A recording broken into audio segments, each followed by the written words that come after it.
mahasiswa Fakultas Ilmu Pembangunan dari Program Udara. Kami datang ke sini bermaksud untuk meminta Ibu diwawancarai sebagai salah satu mata kuliah kami, yaitu Sosial Budaya dalam Praktik Pidana dengan dosen pengampu industri. Baik, sebelumnya terima kasih telah berkenan dengan waktunya untuk diwawancara. Baik Ibu, di sini kami menanyakan 8 pertanyaan tentang KB. Oke, tentang KB ya? Iya. Cuma 8? 8. Oke, siap. Bisa dimulai Ibu? Bisa. Ibu, kami ingin bertanya, di daerah Bangka Selatan ini KB apa sih yang paling sering digunakan? Yang paling sering digunakan sekarang itu KB suntik. KB suntik 3 bulan. KB suntik 3 bulan. Ya. Jadi KB suntik 3 bulan ini sering sekali digunakan di daerah sekitar ini ya.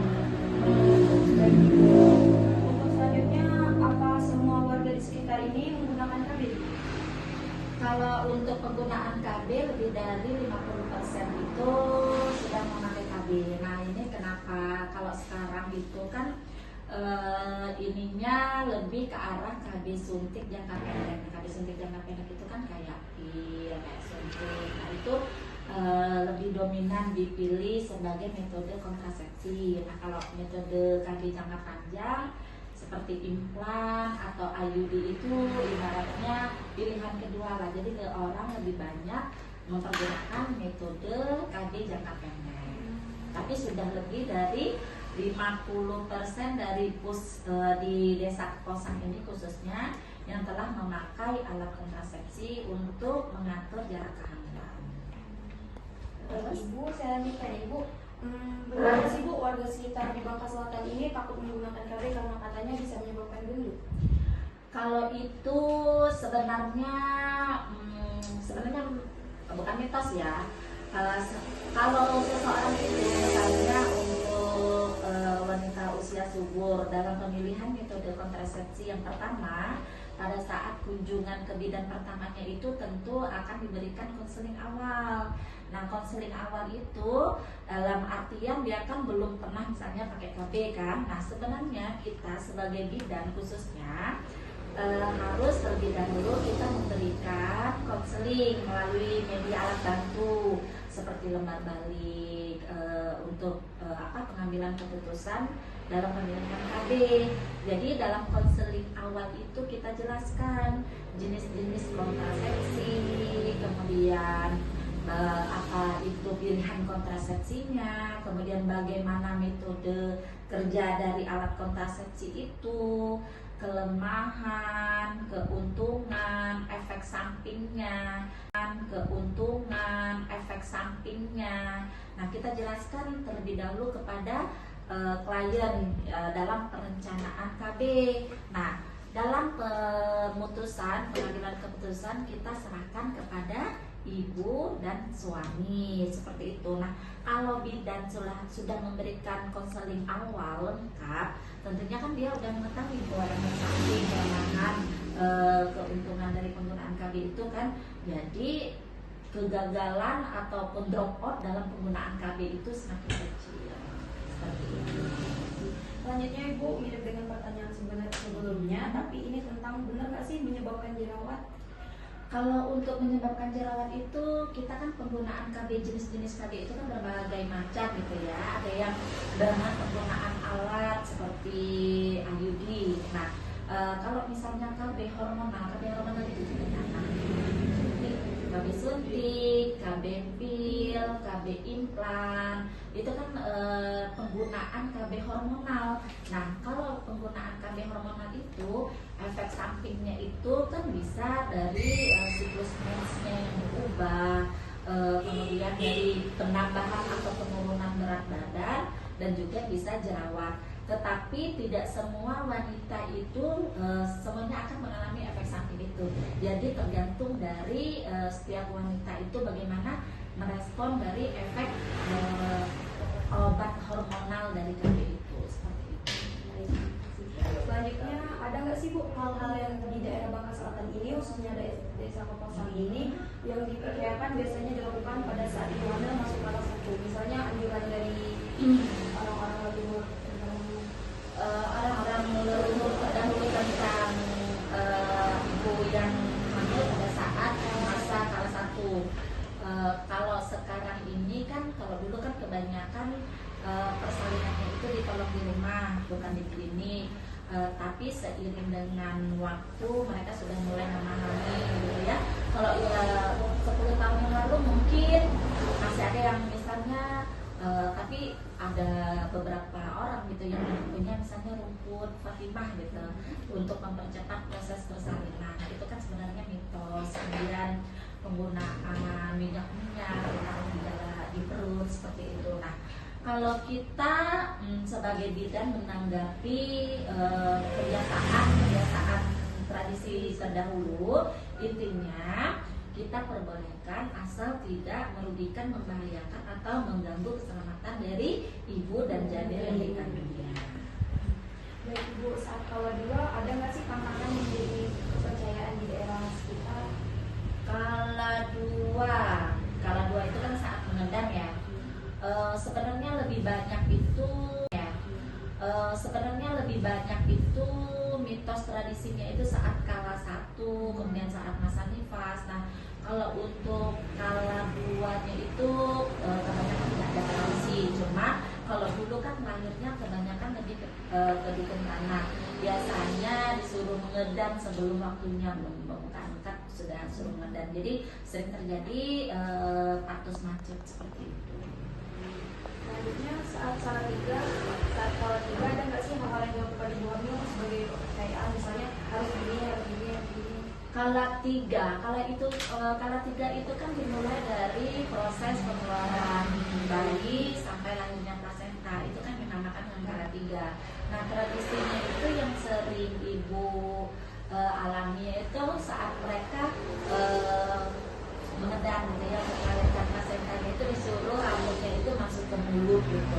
Biar nanti kan timbul kayak gitu mau muntah, akhirnya penekanan saat mengedamnya lebih kuat. Itu sih tradisi leluhur zaman dulu.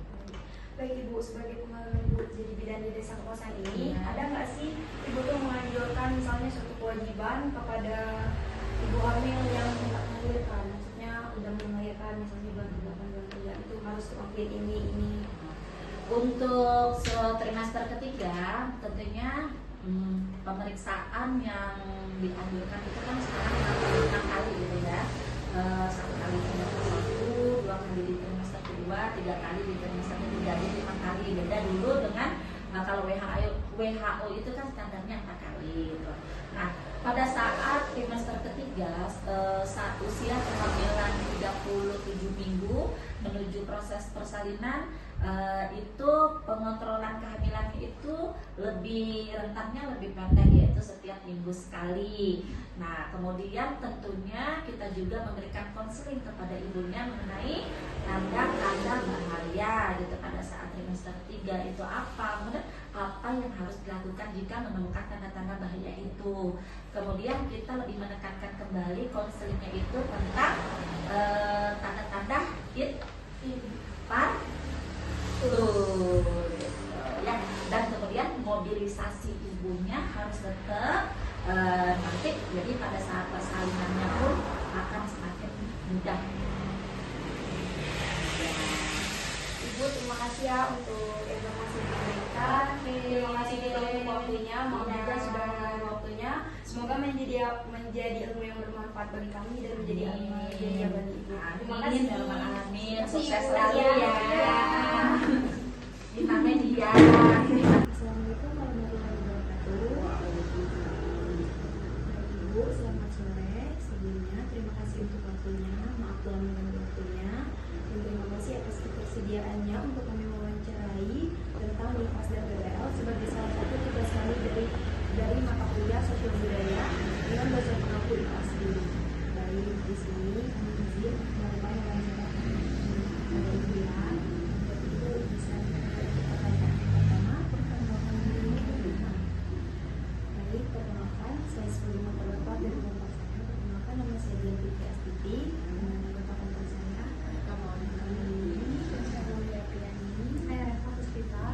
Dan sebagai videografer itu ada Rahmi Nurita.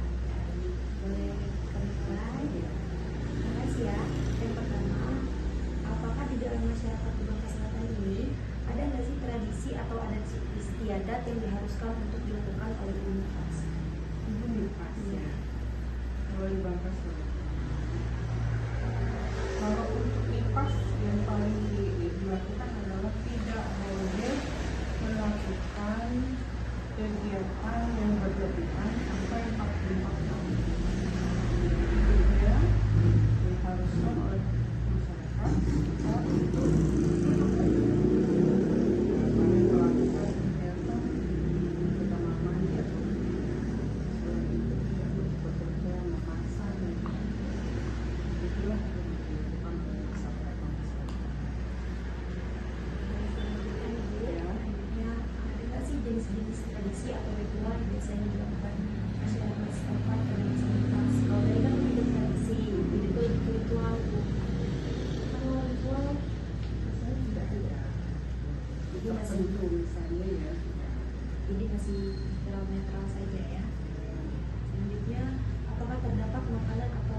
khusus terkhusus yang dipercaya untuk membantu mempercepat atau penyembuhan masa lepas memperoleh. Tidak memastikan bagus ya, jadi masyarakat sini percaya kalau ikan gabus itu mempunyai protein tinggi dan bisa menyembuhkan luka di jadi rata-rata setelah dilepas setelah melahirkan itu Ini mempercayai ikan gabus untuk mempercepat penyembuhan ya masa lepas. Selanjutnya, ada nggak sih larangan atau tantangan yang harus dihindari oleh ibu nifas menurut adat istiadat di Togol ini? tidak boleh keluar rumah. Tidak boleh keluar rumah sampai 44 hari. Jadi itu saja yang dipatuhi oleh. Selanjutnya, apa langkah-langkah yang bisa diambil masyarakat di Togol ini untuk merawat ibunya untuk mencegah BBL? Kalau BBL kan masalahnya pada kehamilannya, bukan pada lepasnya. BBL itu terjadi dari gizi yang diterima ibu selama kehamilannya. Jadi kalau BBL itu lebih banyak faktor yang menyebabkan BBL. Antara lain apa? Gizi tidak seimbang, Nah, jadi apa faktor penyebab BBL? makan tidak teratur, kurang tidur, istirahatnya, kurang asam lambung. BBL. Kurang BBL itu pertama penyebabnya adalah asupan gizi. Kedua faktor stres. Ini berhubungan dengan suami, keluarga, mertua, ini kurang kurang persiapan. Jadi dia harus makan yang kurang, makan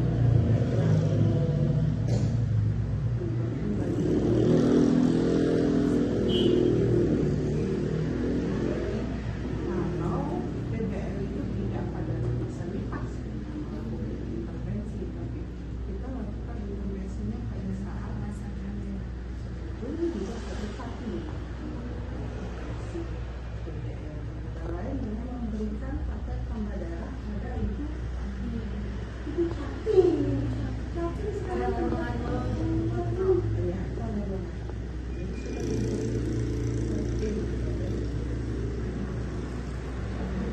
kalau pada lepas tidak berpengaruh BBL sudah keluar perbaikan gizi ini pasti ya. Selanjutnya, ada nggak sih di daerah Bangka Selatan ini makanan atau minuman tertentu yang dipercaya bisa untuk membantu mencegah BBL? Iya, pada masa hamil. Kalau di Bangka Selatan, tahu, untuk kepercayaan itu lingkungan masyarakat selalu percaya bahwa dengan banyak minum es maka bayi jadi gede. Kalau dengan minum es bayi jadi BBL tidak ada. Jadi tidak ada kepercayaan mereka tentang BBL. Ya. Jadi tidak ada yang Kenapa minum es disebut bisa jadi gede? Ya, kalau dia dikasih sirup dengan gula baru dia membuat jadi bayi besar. Tapi kalau dia cuma minum es itu tidak berpengaruh. Ya. Terus, Selanjutnya, bagaimana masyarakat di daerah sekitar memberikan dukungan kepada keluarga yang memiliki bayi dengan berat lahir rendah? BBL itu sekarang kalau dari masyarakat dukungan pada posyandu itu, khususnya posyandu ada EMT, makanan tambahan untuk bayi-bayi yang baru posyandu. Ya. Kalau bayi baru lahir, orang puskesmas selalu memberi susu, tidak bukan susu, makanan tambahan pada ibu. Itu tapi tidak berpengaruh pada BBL. Kalau untuk khusus BBL itu setelah dia berusia 6 bulan ada makanan tambahan. Kalau dia di bawah 6 bulan tidak ada. Ya. Baik, Selanjutnya, apakah ada stigma atau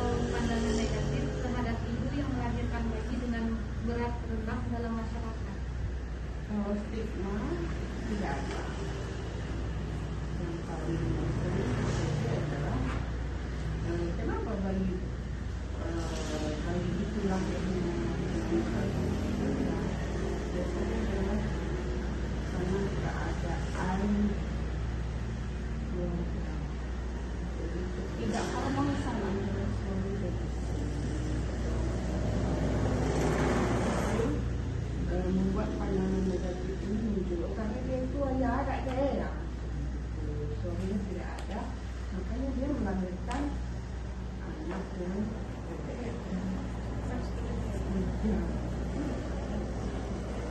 kamu tidak bisa. Kamu harus bahagia untuk melanjutkan generasi yang lebih baik. Ya.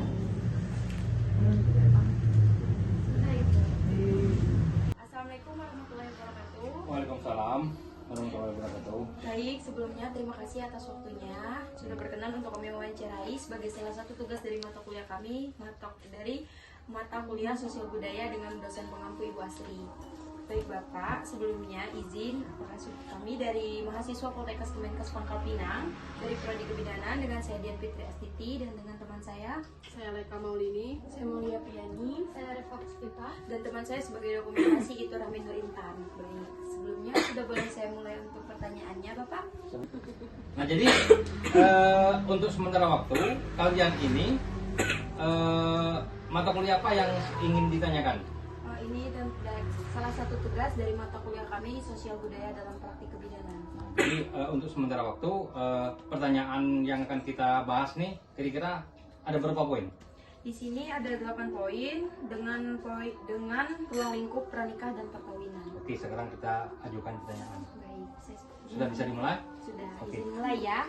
Baik, untuk pertanyaan pertama Pak, bagaimana sih pandangan Bapak sebagai RT di daerah Bangka Selatan ini tentang pentingnya pertumbuhan agama dalam pasangan pranikah dan apa aja sih yang bisa dilakukan untuk memperkuat hubungan agama dalam rumah tangga? Jadi kalau untuk sebelum nikah atau pranikah ini, jadi pasangan pasutri itu sekarang ini sudah ada namanya apa tuh? Kita harus diberi pranikah dulu. Jadi sebelum kita nikah itu memang harus ada konseling pernikah. Sebelum itu juga para pasangan ini harus disuntik antibiotik di puskesmas dan juga harus diberi. Jadi sebelum melakukan pernikah itu pasangan ini memang harus disuntik tetanus di puskesmas. Selain itu juga pihak orang tua dari pasutri ini juga harus memberikan edukasi bagaimana kedepannya untuk melakukan hubungan dalam pernikahan. Jadi sangat penting dalam hal ini bagi adik-adik atau pasangan remaja yang mau menikah itu memang harus diberi semacam edukasi tentang agama, tentang kesehatan ataupun tentang pendidikan. Jadi memang harus memang harus dipedomani untuk melakukan pernikahan selanjutnya seperti itu. Baik Bapak, selanjutnya izin bertanya, apakah Bapak ini sebagai seorang RT di daerah Bangka Selatan ini memiliki saran atau pendapat terkait tentang pernikahan dini yang sering banyak sekali masih terjadi di daerah kita? Jadi saran saya sebagai RT di sini, yang pertama itu harus dilakukannya edukasi tentang pernikahan. Kedua, tingkat pendidikan anak-anak di usia remaja sekarang ini memang sangat signifikan, sangat memang harus butuh bimbingan dari orang tua. Nah jadi pendapat saya kedepannya memang dari pihak-pihak sekolah, pihak-pihak organisasi, pihak-pihak pemerintah daerah memang harus memberikan edukasi terutama bagi para anak-anak remaja yang untuk melakukan hubungan atau melangsungkan pernikahan ke jenjang selanjutnya. Jadi perlu kita tekankan di sini dalam hal hubungan keluarga terutama orang tua ataukah tokoh-tokoh agama memang perlu kita inisiasi atau kita memberikan semacam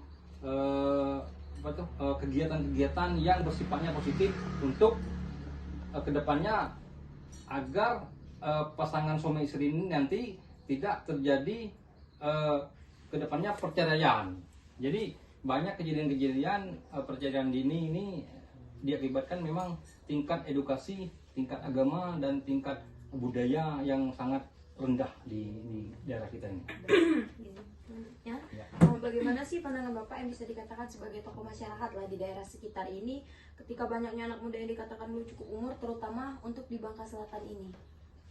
Nah ini tadi kita kembali lagi, jadi tingkat IPM kita ini dari dasarnya IPM kita ini rendah. Jadi tingkat IPM itu indeks pembangunan manusianya memang di wilayah kita memang rendah di bawah sekitar 70 atau 60 lah. Cuman kita tidak juga berharap dari pemerintah atau tokoh-tokoh agama atau yang paling penting di sini memang sekali lagi itu dari pihak keluarga. Jadi pihak keluarga ini memang jadi peranan paling penting dalam meneruskan generasi manusia selanjutnya gitu tadi. Baik, selanjutnya ya, bagaimana sih Pak pandangan Bapak tentang banyaknya pasangan yang hamil duluan sebelum nikah? Ini kan sebagai penunjang utama dari banyaknya hamil duluan, ini kan penunjang dari banyaknya Ya nikah ini. itu kalau yang hamil duluan itu namanya MBA, married by accident. Jadi anak-anak adik-adik harus tahu married by accident itu apa. Jadi hubungan sebelum nikah ini sering terjadi namanya MBA. Jadi kalau bicaranya hamil duluan itu MBA, namanya married by accident. Jadi mereka ini melakukan hubungan terlarang yang notabene dilarang dari agama sekaligus dilarang pemerintah. Jadi yang terjadi ini married by accident ini ya karena itu tadi faktornya budaya, faktor sosial, faktor ya X tadi. Salah satu yang terjadi ini memang budaya-budaya yang ada di sini ini memang cenderung ke arah negatif, apalagi media-media sosial, pornografi yang ada di YouTube itu memang sekarang memang terbuka lebar untuk anak-anak ini menjalin hubungan terlarang. Jadi married by accident ini bukan karena faktor X, tapi ada sesuatu yang memang ada jembatan yang memang mereka bisa melakukan hal tersebut. Jadi sekali lagi memang dalam hal ini memang faktor-faktor yang pendukung ini memang sangat penting, terutama orang tua. Dari hubungan keluarga memang harus sejak dini memang harus kita edukasi lebih awal.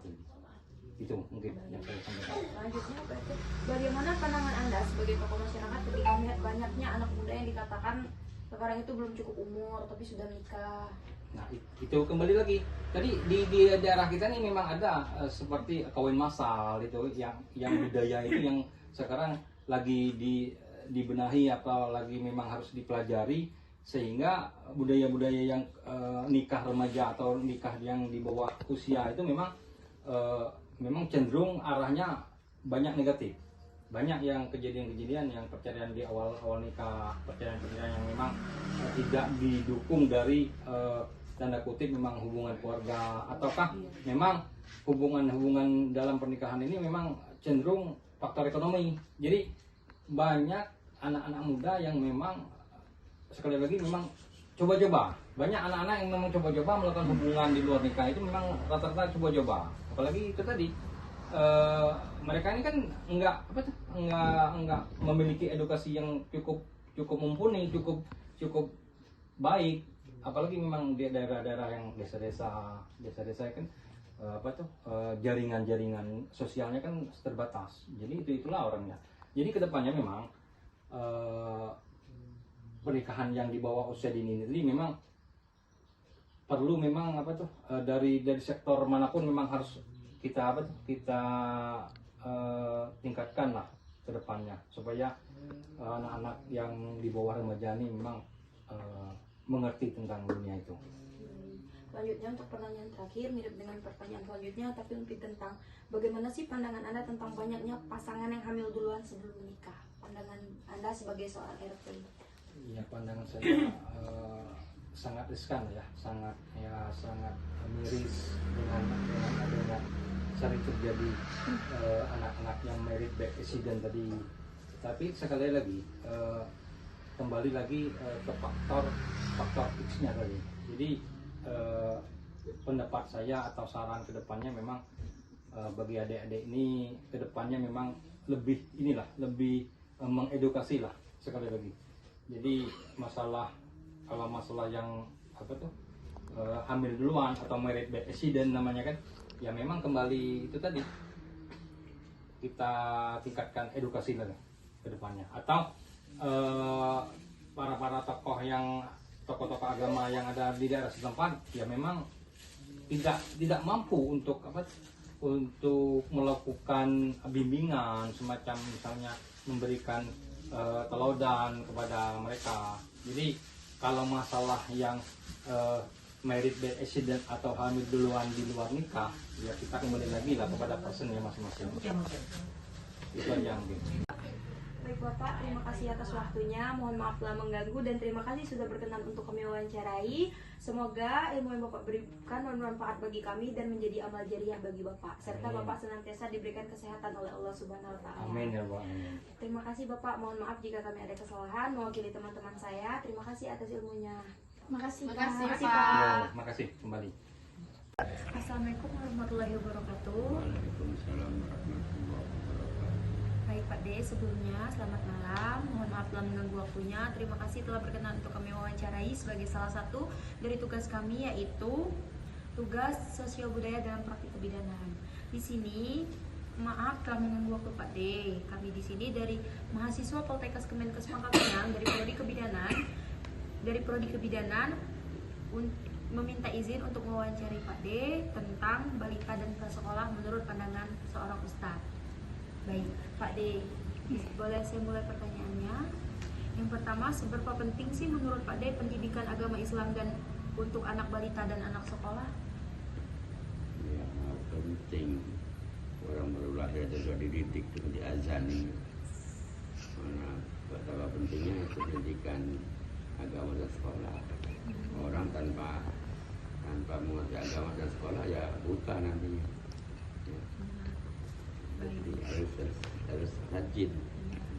Boleh saya lanjutkan Pak D ya?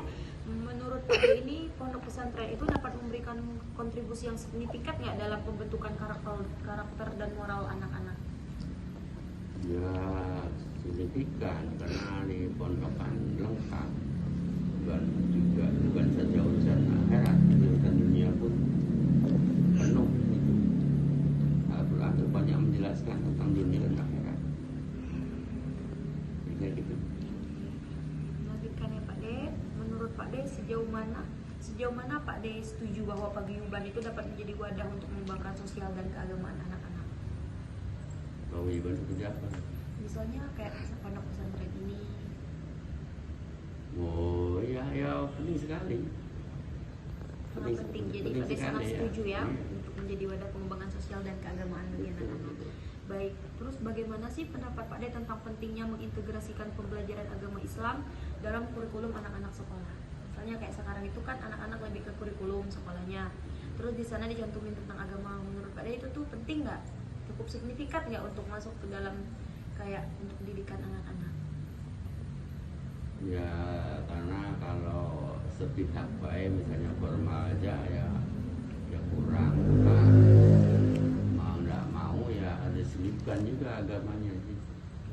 Ya, Jadi cukup penting iya, ya. supaya mengenal Allah sebagai pencipta alam semesta. Baik, Pak D selanjutnya, seberapa efektif menurut Pak D pendekatan pondok pesantren dalam memberikan pemahaman agama kepada balita dan anak-anak? Efektif nggak Pak pondok pesantren tuh kayak ngajarin misalnya? Iya, bagus. Selamat malam, Assalamualaikum warahmatullahi wabarakatuh. Waalaikumsalam warahmatullahi wabarakatuh. Baik, sebelumnya terima kasih Pak Ustadz telah memberikan sedikit waktunya untuk kami wawancarai sebagai salah satu tugas dari mata kuliah kami, Sosial Budaya dalam Praktik Kebidanan dengan dosen pengampu Ibu Astri. Baik, di sini perkenalkan kami dari mahasiswa Poltekkes Kemenkes Pangkal Pinang dari prodi Kebidanan dengan saya Deni Fitri Astuti dengan teman kelompok saya Leka Maulini, Reva Puspita, Mulia Apriani, dan sebagai dokumentasi ada Rahmi Nur Intan.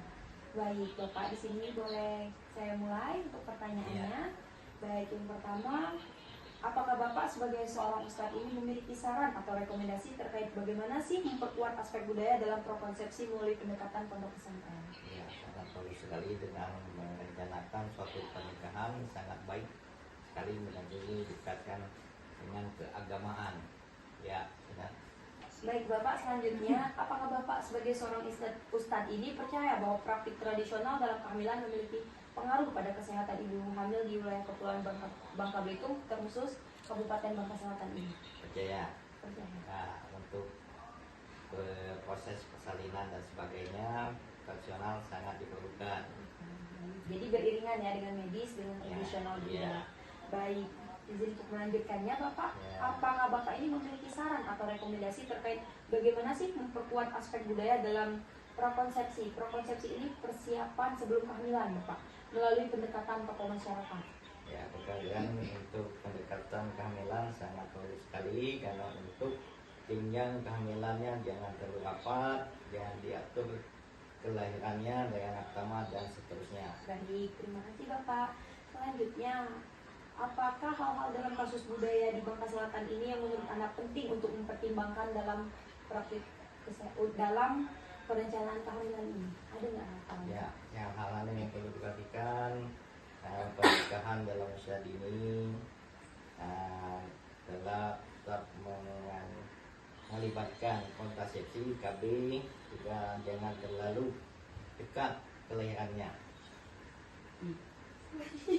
Yo, oke, gimana? Baik Bapak, selanjutnya apakah ada praktik tradisional atau pengobatan herbal yang digunakan selama kehamilan dalam budaya yang beredar di Bangka Selatan ini?